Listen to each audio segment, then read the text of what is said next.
Have you ever had a Karen crazy that was just so unrealistic to deal with that it like made your blood actually change temperature? Well, I've had more than one. So I'm Chris. I have a window cleaning company. In this video, I'm gonna walk you through how to deal with the Karen crazies and teach you guys how to keep your cool and keep your cash flow. If you're serious about scaling your window cleaning business, I would recommend following along these videos because it's going to save you a lot of time, money, effort, energy, and you're probably going to hit your goals a lot faster than what you would have thought.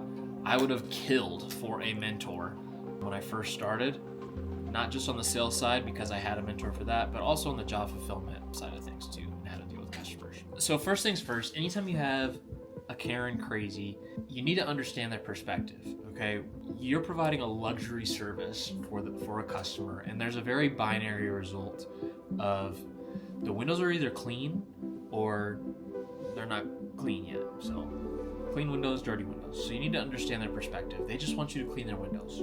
Not only that, they want to have a good experience. Okay, so understanding their perspective is first and foremost. If you have a crazy Karen who is losing their mind, you need to tap into why before you get reactive and you want to become responsive. So a good question I like to ask is, can you walk me through that just a little bit more, just so I understand fully what you kind of mean? Or, tell me a little bit more about that. And it's like, well, on the phone the sales rep said, XYZ, and obviously it got quoted different, or ABC. It's like, oh, okay, cool. I understand a little bit more now. Their expectations weren't quite met.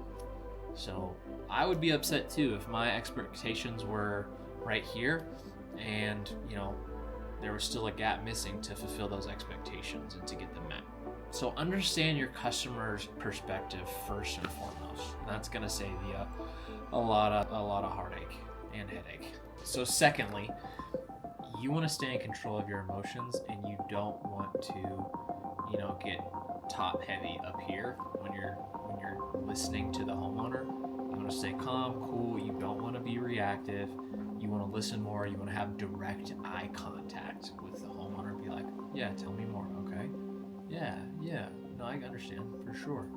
And you want to stay really calm, stay right in the pocket. Don't match their level of anger or frustration. You need to kind of, as they get hotter, you need to go colder. So as they, heat up and speed up, you need to cool down and slow down. Thirdly, after you've heard them out, you understand, you're calm, you're not frustrated, you're not flustered, you're very relaxed.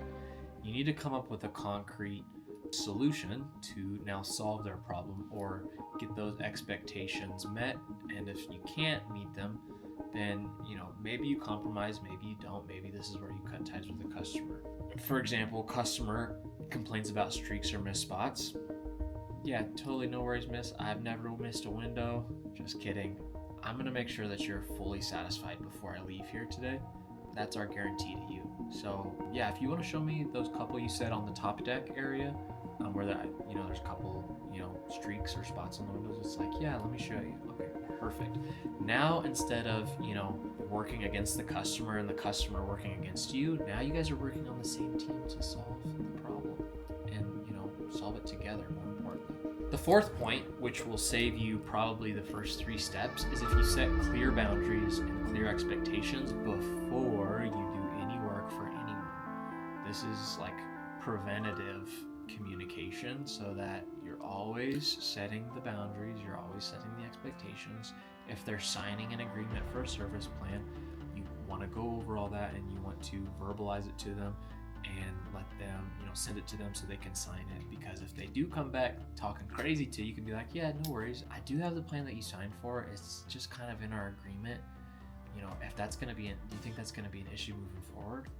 It's like, they're more likely to understand, unless someone completely told them something different on the phone, or if you knocked on the door and sold them something.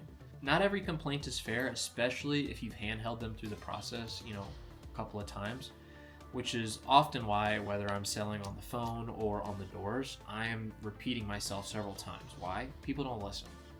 You could literally tell them you're giving away $10,000 today. They're not going to hear you very well.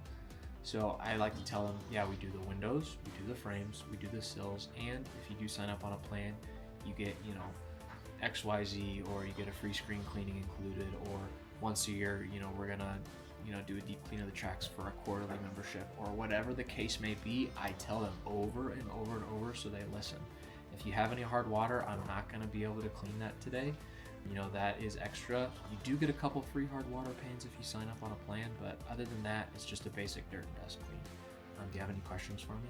That's the best framework you need to use. If you set boundaries, you set the expectations. I'm going to show up don't say I'm going to show up at 12 o'clock and then when you're at 12:30 and you're a little bit late because you had to hustle from your first job, now they're all like, oh, well, my guy showed up a half hour late, blah, blah, blah. Instead, give them a more broad, expectation. Say, hey, look, I can get you in the morning or afternoon, which works better. Okay, perfect. Expect someone probably between 10 to 12, give or take. We just don't rush any jobs because everybody gets a 5-star service. That makes sense. It's like, oh yeah, no worries, I'm not in a big hurry type of deal. Those are normally the reactions you get. But if you explain to them and handhold them and tell them over and over how, the service is going to be done, then that usually solves most of the problems and you can avoid, steps 1, 2, and 3. My 5th point on dealing with, Karens or unhappy customers or customers that try to take advantage of you is you need to know when to walk away, okay? You don't need to roll over for every customer, really for any customer. You need to hold your ground, do what you say you're gonna do it when you say you're gonna do it, explain to them how the service works, and as long as you're fulfilling that, if they're unhappy, some of that's on them because there's gonna be customers that unfortunately are never gonna be satisfied, or you're never gonna be able to provide enough value for them just because that's kind of how they operate. It stinks sometimes, but it's okay to part ways with the customer or blacklist your customer. I've done it several times, like people canceling on me last minute, or people who say, oh no, he told me inside and out and I want it for that price. It's like, I can't do it for that price, I'm sorry. If that's a deal breaker, then I understand, but we can get the exterior done for today if you like. And if they're not gonna do it, then it's like, I know what I'm worth and I'm not gonna. Those are the type of people, realistically, that are gonna want you to bend over backwards for them, give them a cheap deal, and then they're not gonna be happy. And then they're gonna ask you to throw in stuff or do more in return for it. It's not worth it. Just know what you're worth, charge what you're worth, treat people, at a high level, but know when to walk away. It's all good because there's more customers that are going to want to pay you top dollar and be very cooperative and understanding for your service. It's a luxury service. People love window cleaning. Just to recap, understand your customer's perspective, be calm, provide solutions, do preventative communication, know when to part ways, and hold your ground. If you do love window cleaning and home service and entrepreneurship, we got a free Discord link where we talk about window cleaning and business all day. If you want to join that, the link's in the description. So other than that, good luck. There's no dirty windows safe in 2025. Let's get it.